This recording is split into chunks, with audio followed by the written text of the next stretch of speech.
नमस्कार, मी भाऊ तोरसेकर. तुम्ही बघत आहात प्रतिपक्ष. मित्रांनो, आज मी महाविकास आघाडीबद्दल थोडं बोलणार आहे. कारण अनेक कारणांनी, अनेक मध्यंतरीच्या ज्या घटना आहेत त्यामुळे आता महाविकास आघाडीचं सरकार दोलायमान झालं वगैरे वगैरे चर्चा चालू आहेत. ऑपरेशन कमल हा सुद्धा विषय कोणीतरी काढलेला आहे. ईडी दबाव हा विषय आलेला आहे. यात मला काही तथ्य वाटत नाही. सरकार अशी पडत नाही. म्हणजे ईडीच्या दबावामुळे सरकार पडतात ह्याच्यात माझा विश्वास नाही. कारण आजपर्यंत तरी माझ्या बघण्यात असं कुठचं ईडी किंवा CBIमुळे सरकार पडलं असं नाही. नाही तर लालू प्रसादांचं सरकार हे फार पूर्वीच अगदी त्यांनी पत्नीला 2दा निवडून आणून सत्तेत बसवलं. तेव्हा ईडीमुळे आणि काय म्हणतात त्या CBI वगैरेमुळे सरकार पडतात याच्यावर माझा विश्वास नाही. हा पण राजकारणात एकूण कांगावखोरी असते. त्या कांगावखोरीमध्ये असे विषय उकरून काढायला उपयोगी असतं. साहजिकच महाविकास आघाडीबद्दल मी काय बोलणार आहे तर एक मुद्दा मी पहिल्यापासून सांगतोय की भाजप हे सरकार पाडू शकत नाही. आणि मीच कशाला, माजी मुख्यमंत्री आणि विरोधी नेते देवेंद्र फडणवीस आणि भाजपचे माजी अध्यक्ष आणि केंद्रीय गृहमंत्री अमित शहा या दोघांनी वारंवार तेच सांगितले की आम्ही महाराष्ट्रातलं आघाडी सरकार पाडणार नाही. हां, पण हे सरकार आपल्याच ओझ्याने पडेल. त्यामुळे जेव्हा आज काही घडामोडी चालू आहेत तेव्हा महाविकास आघाडी या 3 पक्षांच्या सरकारच्या डोक्यावर जे ओझं आहे ते कोसळणे इतकं ओझं वाढलंय का यावर चर्चा करणं मला आवश्यक वाटतं. आणि ते ओझं म्हणजे काय असतं? सरकार म्हणजे सत्ता असते. तुम्ही सरकार बनवता याचा अर्थ तुम्हाला खुर्च्या मिळतात, अधिकारपदं मिळतात, सत्ता मिळते.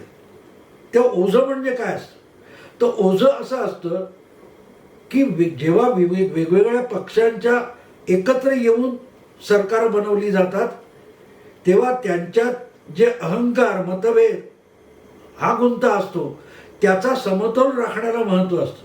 आणि तो समतोल ढळला की मग त्या विविध पक्षांना ते ओझं असह्य होतं. आघाडी नावाचं असह्य होतं ओझं.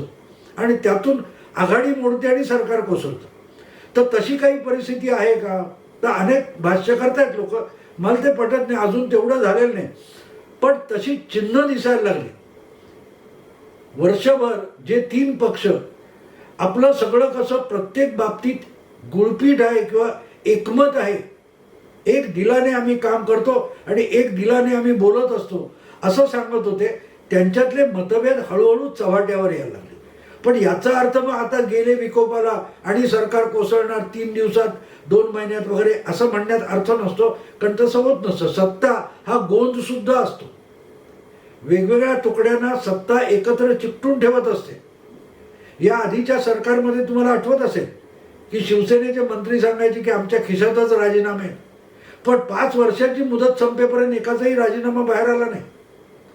शिवसेना सातत्याने BJPवर टीका करत होती आणि BJPचे काही नेते शिवसेनेलाही अगदी बोचरं बोलत होते. पण म्हणून ते मतभेद विकोपाला जाऊन ते सरकार मोडीत निघालं नाही. त्यामुळे आज मतभेद जे महाविकास आघाडीमध्ये दिसतात ते विकोपाला जाऊन हे सरकार पडेल हे इतकं सोपं आहे असं मला वाटत नाही. हां, पण यांचे मतभेद कशासाठी आहेत हे पण बघितलं पाहिजे. मूलभूत एक गोष्ट आहे की शिवसेनेची आजपर्यंतची विचारधारा आणि आजची विचारधारा याच्यामध्ये प्रचंड तफावत आलेली आहे. तुम्ही बाळासाहेबांच्या काळातली शिवसेना आणि आजची शिवसेना यांची तुलना करू शकत नाही. आजची शिवसेना आपण कसे अधिकाधिक सेक्युलर झालोय हे दाखवण्याचा प्रयत्न करत असते. त्यामुळे त्या शिवसेनेची आणि आजच्या शिवसेनेची तुलना करणं मला चुकीचं वाटतं. साहजिकच शक्य तितकं आपण दोन्ही काँग्रेसच्या बाबतीत लवचिक व्हायचं आणि सत्ता टिकवायची ही भूमिका घेऊनच शिवसेना महाविकास आघाडीत आलेली आहे.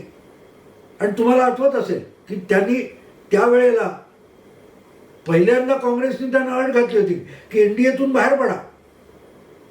त्यामुळे अरविंद सावंत यांनी केंद्रीय मंत्रिपदाचा राजीनामा दिला आणि NDAतून शिवसेना बाहेर पडली आघाडी होण्याच्या आधी.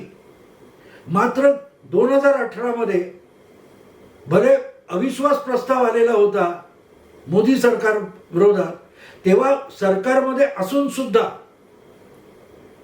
एनडीएतून शिवसेना बाहेर पडली नव्हती. पण शिवसेना त्या मतदानात सहभागी झाली नाही, त्या चर्चेत सहभागी झाली नाही. शिवसेनेने त्यावर बहिष्कार घातला होता, पण एनडीएतून बाहेर पडली नव्हती. पुढे युती म्हणून लोकसभा लढले, विधानसभा हा नंतरचा भाग आहे. पण सरकारच्या बाजूने मत न देता सुद्धा शिवसेना एनडीएत टिकून होती.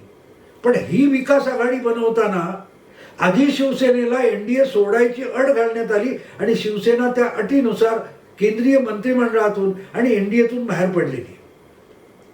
हा विषय मी काय इतका सविस्तर सांगितला एनडीएतून बाहेर पडली? कारण काँग्रेसने या सरकारच्या आघाडी व्हायला आणि सत्तेत सहभागी व्हायला पाठिंबा देताना ही अट घातली होती की आधी एनडीएतून बाहेर पडा, भाजपच्या आघाडीतून बाहेर पडा. पण आमच्या आघाडीत या असं आमंत्रण दिलेलं नव्हतं. ते दिलं असतं तर आज महाराष्ट्रातल्या सरकारला युपीए सरकार म्हणता आलं असतं. पण युपीए सरकार असं कधीही म्हटलं गेलेलं नाही. हे महाविकास आघाडी असं नाव देण्यात आलंय आणि तरीही ते युपीएचं सरकार नाहीये. खुद्द एका मुलाखतीत काही महिन्यांपूर्वी राहुल गांधी यांनी सांगितलं होतं की आम्ही महाराष्ट्राच्या सरकारमध्ये सहभागी आहोत, पण ते सरकार आमचं नाहीये, आम्ही त्याच्या निर्णय प्रक्रियेत नाही आहोत. याचा अर्थच हे युपीएचं सरकार नाही असंच राहुल गांधी यांना म्हणायचं होतं. आणि आज सुद्धा तेच खरं आहे की शिवसेना एनडीएतून बाहेर पडली आहे, पण युपीएत गेली आहे का? तर बिलकुल गेलेली नाही किंवा युपीए मध्ये शिवसेनेला घेतलेलं नाही. हे आजपर्यंत वर्षभरात हा प्रश्न कोणी विचारला नाही. युपीएचे पक्ष त्यामध्ये शिवसेनेला गृहीत धरून सगळे कोणी होते ते बोलत होते. पण कोणी तपासून बघितलं नाही की खरोखरच एनडीए सोडलेली शिवसेना ही युपीएत आली आहे का? युपीए म्हणजे युनायटेड प्रोग्रेसिव्ह अलायन्स, जी वाजपेयी सरकार गेल्यानंतर सरकार बनवण्यासाठी स्थापन झाली. वेगवेगळे लहान मोठे प्रादेशिक पक्ष आणि काँग्रेसचं नेतृत्व अशी स्थापन झालेली आघाडी होती. त्यालाच युपीए म्हणतात. अलीकडे त्या युपीएच्या अध्यक्ष पवारांनी व्हावं अशी एक कंडी पिकली आणि त्यावरून वादळ उठलं. पवारांनी सांगितलं मला नाही व्हायचं, वेगळा विषय. पण सांगायचा हेतू असा की शिवसेनेने आग्रह धरलेला आहे की पवारांना युपीएचा अध्यक्ष करावं. देशामध्ये युपीए अधिक संघटित व्हायला पाहिजे. विरोधी पक्ष मरगळून पडलाय कारण काँग्रेस त्यांना समर्थपणे नेतृत्व देऊ शकत नाही. त्यामुळे युपीएचे नेतृत्व समर्थपणे कुणी करू शकेल असा नेता पाहिजे आणि त्यामध्ये युपीए पासून बाजूला असलेले अनेक प्रादेशिक आणि विरोधी पक्ष युपीए मध्ये आले पाहिजेत. यासाठी युपीएचं नेतृत्व पवारांकडे द्यावं ही शिवसेनेची मागणी आहे. खुद्द पवारांनी सुद्धा त्याचा इन्कार केलाय, तरी शिवसेना मात्र चिकाटीने तीच भूमिका लावून अग्रलेख लिहित आहेत, काय काय चालू आहे. पण सांगायचा मुद्दा असा की शिवसेनेच्या या आग्रहावर काँग्रेसवाले ज्या प्रकारे तुटून पडले त्यावेळेला पहिल्यांदा हा युपीएत शिवसेना आहे की नाही हा मुद्दा आला. काँग्रेसच्या नेत्यांनी सांगितलं की तुम्ही युपीएत कुठे आहात, तुम्हाला काय फिकीर आहे युपीएची? ही महाविकास आघाडी आणि जी तडजोड आहे ही महाराष्ट्रात सरकार बनवण्यापुरती आहे, त्याचा संबंध युपीएशी नाही. युपीए मध्ये शिवसेनेला घेतलेला नाही. त्यामुळे युपीएचा अध्यक्ष कोण असावं, युपीएचं नेतृत्व कसं असावं, युपीए मध्ये कुठचे पक्ष असावेत, कुठचे पक्ष नसावेत, कुठच्या नव्या पक्षांना युपीएत आणावं, ही उठाठेव शिवसेनेने करण्याची गरज नाही. हे अशोक चव्हाण या काँग्रेसच्या ज्येष्ठ नेत्याने, माजी मुख्यमंत्र्याने काल परवा साफ सांगून टाकलं. याचा अर्थ फार गंभीर आहे मित्रांनो, गंभीर आहे. एक प्रकारे अशोक चव्हाण सांगतायत की तुम्ही महाराष्ट्रापुरते आहात, बाकीच्या देशाचे जे राजकारण आहे त्याच्यात तुम्हाला कोणी हिशोबात घेत नाही. शिवसेनेला राष्ट्रीय राजकारणात काँग्रेस सुद्धा हिशोबात घेत नाही असं अशोक चव्हाण यांना सुचवायचे. शब्द नेमके ते बोललेले नाहीत, पण त्यांच्या बोलण्याचा रोख बघितला आपण तर ते शिवसेनेला तिची जागा दाखवून देत आहेत. की महाराष्ट्राबाहेर तुम्हाला कोण विचारतो? महाराष्ट्रात आमचीही गरज होती, तुमची गरज होती, भाजपला बाहेर ठेवायचं होतं म्हणून ठीक आहे, आम्ही तुमच्याबरोबर तडजोड केलेली आहे. पण याचा अर्थ राष्ट्रीय पातळीवर जे राजकारण चालतं त्यामध्ये तुम्हाला शिवसेनेला अजूनही काँग्रेसने बरोबर घेतलेलं नाही. तेव्हा तुम्ही युपीएचा अध्यक्ष किंवा नेतृत्व कसं असावं याच्या उठाठेवी करण्याची गरज नाही. अगदी गावठी भाषेत बोलायचं ना मित्रांनो, तर त्याला हिशोबात राहा असं म्हणतात ना. तसं अशोक चव्हाणांनी शेलक्या भाषेत शिवसेनेला सुनावलेलं आहे. राज्यात ती गरज होती म्हणून तुम्हाला मुख्यमंत्री मिळाला, आम्हीही पाठिंबा दिलाय, पण ती लक्ष्मण रेषा ओलांडून आगाऊपणा करू नका. राष्ट्रीय राजकारणामध्ये काँग्रेस हा फार मोठा पक्ष आहे. त्याची अनेक राज्यामध्ये सरकारं आहेत. अनेक राज्यामध्ये काँग्रेस 2 नंबरचा पक्ष आहे. आज सुद्धा देशाच्या राजकारणात आणि संसदेमध्ये 2 नंबरचा मोठा पक्ष काँग्रेस आहे आणि तुम्ही त्या राष्ट्रीय राजकारणाच्या खिचगणतीत नाही, हे शिवसेनेला अतिशय सभ्य शब्दामध्ये अशोक चव्हाण यांनी सुनावलेले. आणि एकटे अशोक चव्हाण नाही, एकटे अशोक चव्हाण सुद्धा नाही, नसीम खान नावाचे माजी मंत्री आहेत, त्यांनीही तेच सांगितलंय की युपीए जो पक्ष नाही त्यांनी युपीएच्या नेतृत्वाच्या उठाठेव कशाला करायची, उचापत कशाला करायची. पण तरीही शिवसेना परत परत आग्रही आहे. याचा अर्थ काय घ्यायचा की जर पवारांनी मला युपीएचा अध्यक्ष होण्यात इंटरेस्ट नाही इतकं स्पष्टपणे सांगितल्यानंतर शिवसेना तो मुद्दा इतका लावून का धरते?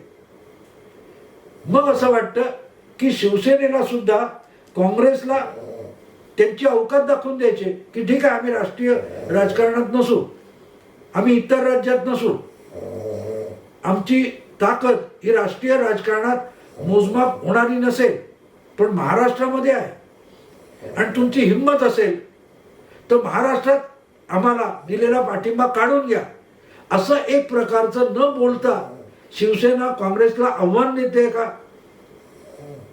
कारण इथे राष्ट्रवादी सुद्धा ज्या विषयावर उघडपणे बोलायला तयार नाही तो राष्ट्रवादीच्या सर्वोच्च नेत्याचा विषय शिवसेनेचं मुखपत्र आणि शिवसेनेचे नेते इतकं आग्रहाने का लावून धरतायत की पवारांच्या खांद्यावर बंदूक ठेवून काँग्रेसवर निशाणा साधणं असं काही राजकारण शिवसेना करते का? कळेल आपल्याला येत्या काही दिवसामध्ये. पण यातून एक गोष्ट लक्षात येते की वर्षभर ज्या पद्धतीमध्ये काँग्रेसचे आणि राष्ट्रवादीचे नेते शिवसेनेचं समर्थन करायला यायचे किंवा राष्ट्रवादीच्या कुठच्या गोष्टीचं काँग्रेस आणि शिवसेना समर्थन करायची किंवा काँग्रेसचं समर्थन राष्ट्रवादी किंवा शिवसेना करत होती, ते आता हळूहळू सैल होत चालले, सैल होत चालले. तुम्हाला अगदी काल परवाची शिवसेनेचे प्रवक्ते संजय राऊत यांच्या पत्नीला ईडीची नोटीस आल्यानंतर शिवसेनेने संतप्त प्रतिक्रिया दिले, 2-3 अग्रलेख लिहिले वगैरे झालं. पण काँग्रेसच्या कुठल्याही नेत्याने उघडपणे समोर येऊन, कॅमेरा समोर येऊन किंवा लोकांसमोर येऊन ईडी विरोधात चकार शब्द उच्चारलेला नाही. राष्ट्रवादीचेही मोजके नेते शिवसेनेच्या किंवा राऊत यांच्या समर्थनाला आले. म्हणजे राऊत जितक्या हिरिरीने शरद पवार आणि राष्ट्रवादीचं समर्थन करतात, एनसीपीची बाजू लावून धरतात, त्याची परतफेड त्या पक्षांकडून होताना दिसत नाही. आणि म्हणून मग अशी शंका येते की देवेंद्र फडणवीस ज्याला ओझं म्हणतात, आघाडी नावाचं जे गणित आहे त्या गणिताचं ओझं या आघाडीच्या डोक्यावर जड व्हायला लागलंय का? आणि मग त्याचे काय म्हणतात ते ठिणग्या या शिवसेनेकडून काँग्रेसकडून उडायला लागल्यात का? कारण मुंबई काँग्रेसचे कोणी विश्वबंधू नावाचे एक पदाधिकारी आहेत, त्यांनी तर सोनिया गांधींना पत्र लिहिले की शिवसेना आणि राष्ट्रवादी मिळून काँग्रेसचा सफाया करायला कटिबद्ध झालेले आहेत. वेळच्या वेळी जर आपण सावरासावर केली नाही तर काँग्रेस औषधाला सुद्धा महाराष्ट्रात आणि मुंबईत शिल्लक राहणार नाही. अर्थात त्यांचा रोग हा भिवंडीचे जे नगरसेवक राष्ट्रवादी काँग्रेसमध्ये गेले त्याच्याशी आहे. भिवंडीमध्ये काँग्रेसने शिस्तभंग म्हणून ज्या 18 नगरसेवकांवर कारवाई केली होती ते सगळेच्या सगळे नगरसेवक राष्ट्रवादीने आपल्या पक्षात सामावून घेतले आणि त्याकडे बोट दाखवून की हे काँग्रेसला पोखरून काढतायत. शिवसेना आणि राष्ट्रवादी हे काँग्रेसला पोखरून काढतायत आणि ते वेळीच थांबवलं नाही तर महाराष्ट्रात काँग्रेसचं नामोनिशाण उरणार नाही असं मुंबई काँग्रेसचा एक पदाधिकारी सोनिया गांधींना पत्र लिहून कळवतो. आणि एवढंच नाही तर या सरकारला धडा शिकवा किंवा या सरकारचा पाठिंबा काढून घ्या इथपर्यंत भाषा वापरतो. तेव्हा आघाडीचं ओझं आघाडीच्या सरकारला अवजड होतंय का अशी शंका घ्यायला जागा तयार होते. आणि म्हणून या अनेक वेगवेगळ्या बातम्या असतात, या जोडून बघाव्या लागतात की अशोक चव्हाण काय म्हणताय, नसीम खान काय म्हणताय, मुंबईचे विश्वबंधू रॉय नावाचे कोण पदाधिकारी आहेत ते काय म्हणतायत, त्यांचं एकमेकाशी काही धागेदोरे जुळतात का. काँग्रेसच्या केंद्रीय नेतृत्वावर आणि काँग्रेसच्या केंद्रीय नेतृत्वाकडून घेतले जाणारे निर्णय की असलेली निष्क्रियता याच्यावर बोट ठेवून जेव्हा शिवसेनेचं मुखपत्र बोलतं आणि लिहितं तेव्हा त्यांनाही माहिती असतं एवढे काय शिवसेनेचे नेते दूधखोळे नाही आहेत की आपण जे लिहितोय त्यामुळे काँग्रेसच्या जखमेवर मीठ चोळलं जाणार हे त्यांनाही कळतं की मोदी आणि शहा यांचं नेतृत्व आणि भाजपचं संघटन अतिशय भरभक्कम आहे. त्याच्याशी टक्कर देण्याची कुवत असायला पाहिजे, तेवढा सामर्थ्यवान नेता पाहिजे. म्हणजेच काँग्रेसकडे तेवढा सामर्थ्यवान नेता नाहीये किंवा ती टक्कर देण्याचं काम काँग्रेसकडून होत नाहीये. विरोधी पक्ष मरगळून पडलाय ही सगळी भाषा बघितली तर ती विरोधी पक्ष हे नाव आहे पण थेट काँग्रेसवर केलेलं शरसंधान आहे. आणि म्हणून मग शंका येते की खरोखरच या 3 पक्षांना आपण जी आघाडी केली आणि सरकार बनवलंय ते सरकार चालवण्याचं ओझं अवजड व्हायला लागलंय का. आणि मग आघाडी मोडायची कोणी. जेव्हा आघाडी मोडायची असते तेव्हा तिचं खापर कोणाच्या तरी एकाच्या डोक्यावर फुटणार. जसं तुम्हाला आता कर्नाटकात आपण बघितलं की जनता दल सेक्युलर आणि काँग्रेस यांनी भाजपला बाहेर बसवण्यासाठी निकालानंतर तत्काळ एक आघाडी केली आणि जे सरकार बनवलं होतं ते वर्षभरात कोसळलं. आणि त्यात काँग्रेसने मुख्यमंत्रीपद दिलेलं असून सुद्धा आता सरकार कोसळल्यानंतर जवळजवळ काय म्हणाल वर्षभराने तेच कुमारस्वामी काँग्रेसवर तोफा टाकतायत की काँग्रेसकडे बरोबर गेल्यामुळे आमचा पक्ष मातीमोल झाला, आमची सगळी प्रतिष्ठा आणि विश्वासार्हता लयाला गेली. याचं कारण असं की खापर कोणाच्या तरी डोक्यावर फुटावं लागतं. तेव्हा महाविकास आघाडी जी झालेली आहे तिचं ओझं अवजड झालं असेल आणि म्हणून ती आघाडी कोसळणार असेल तर ते खापर आपल्या डोक्यावर फुटू नये ही सुद्धा 3 पक्षांना काळजी असते. मित्रांनो, यशाला अनेक बाप असतात. आपलं यश आपलं हे सांगायला लोक पुढे येतात पण अपयश असतं ते बिचारा बेवारस असतं, अनवरस असतं, त्याला बाप नसतो. त्याची जबाबदारी घ्यायला कोणी पुढे येत नाही. तेव्हा आघाडी बनवली कोणी याचं श्रेय घ्यायला 3ही पक्षातले नेते पुढे येतील. पण आता जर त्यांना ही आघाडी अवजड झालेली असेल ती चालवणं, आपल्या वैचारिक भूमिका, त्यात येणाऱ्या अडचणी, महाराष्ट्रातल्या युतीचे काँग्रेसला अन्य राज्यात भोगावे लागणारे परिणाम, अशा ज्या अनेक गोष्टी आहेत त्या लक्षात घेतल्या तर ती आघाडी अवजड होणार होती हे आधीपासूनच सगळे सांगत होते. नवीन काहीच नाही. देवेंद्र फडणवीस तर पहिल्या दिवसापासून सांगतायत की आघाडी आपल्या ओझ्याखाली पडेल कारण ती वैचारिक मतभेदांचं जे ओझं आहे त्यामुळे ते अवजड होऊन पडेल असं त्यांनी सांगितलं होतं. आणि तसं हे अवजड ओझं होत चालल्याचा आता आपल्याला एक साक्षात्कार होताना दिसतोय. याचा अर्थ लगेच उद्या सरकार पडेल, लगेच काँग्रेस तलवार उपसून पाठिंबा काढून गेल असं नसतं. पण हे निर्णय इतके झटपट होत असतात की ते तुम्हाला कळत नाही. त्याची कारणंही दिली जातात असं नाही. तुम्हाला आठवत असेल मित्रांनो तर 2014च्या विधानसभा निवडणुकीला अर्ज भरायला सुरुवात झाली तोपर्यंत काँग्रेस आणि राष्ट्रवादी यांचं संयुक्त सरकार महाराष्ट्रात होतं. उमेदवारी अर्ज भरण्याचे 3 दिवस लोटले असताना शिवसेना भाजपा युती मोडली आणि 1 तासाच्या अंतराने काँग्रेस आणि राष्ट्रवादीची आघाडी मोडली होती. आणि तडकाफडकी राष्ट्रवादीचे नेते, विधानसभेतले नेते अजितदादा पवार हे राज्यपालांकडे गेले आणि त्यांनी राज्यपालांना पत्र दिलं की आम्ही मुख्यमंत्री पृथ्वीराज चव्हाण यांचा पाठिंबा काढून घेतोय. कारण काय होतं? काही नव्हतं. जे सरकार आणखीन महिन्याभरात संपणार आहे त्या सरकारचा पाठिंबा काढून घेण्याची काय गरज होती? आणि तेवढंच झालं नव्हतं, नंतर ते सरकार जाऊन राष्ट्रपती राजवट लागली होती.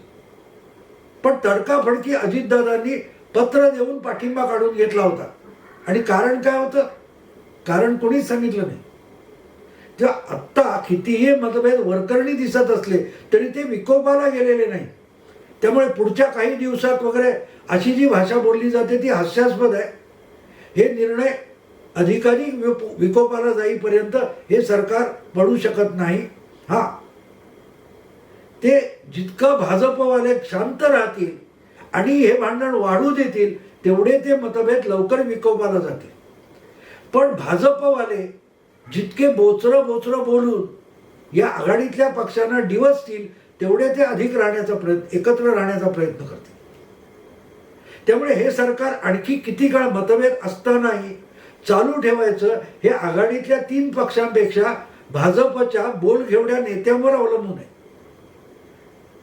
भाजपच्या नेत्यांनी याविषयी बोलायची गरज नाही. तर मग आपसातले मतभेद अधिक वेगाने आणि उफाळून बाहेर यायला लागतात. त्यामुळे सरकार कधी पडेल याचा खुलासा मी केलेल्या विवेचनातून मिळू शकतो. हे सरकार चालवणं, पाडणं भाजपच्या हाती नाहीये, पण ते चालवणं भाजपच्या हाती आहे. कारण भाजपने सरकारच्या मतभेदाविषयी बोलण्यापेक्षा राजकारणाविषयी बोलावं आणि त्यांना आपले मतभेद विकोपास जाण्याची संधी द्यावी, तर हे सरकार कोसळेल.